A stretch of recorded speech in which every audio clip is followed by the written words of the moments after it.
Waalaikumsalam. Alamat, Ceng! Ngopi jam 12, orang aku makan sahur di Aceh. Kayak kau bagus dah. Dekat dah buka mobil. Itu penuh aku dek. Sahur pada aku dah bualku. Cek. Ngom dah atas suari. Ya, bisa dikui. Kira. Padek memang buka. Lagi mari dia boleh ya. Tok cituk dah. Okey.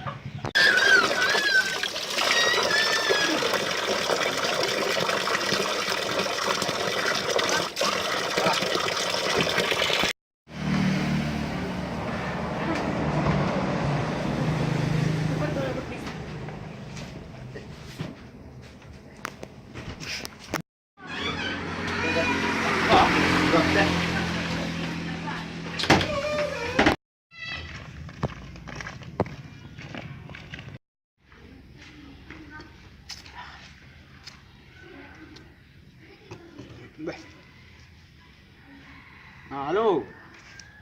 Wah, Pak aku.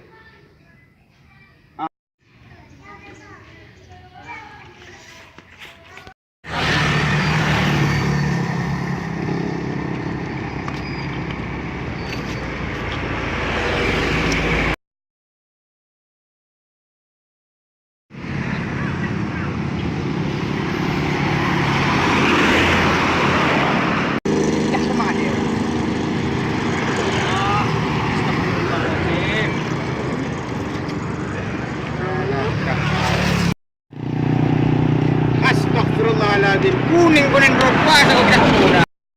Kuning pana. Kuning kita kodai. Kau nak buka apa? Neta.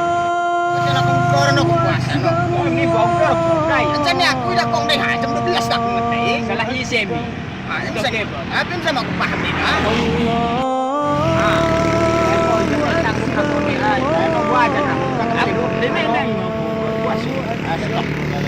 Orang tak Islam. Asyhadu an la Puasa doh. ilaha Aku sahur. Puasa mereka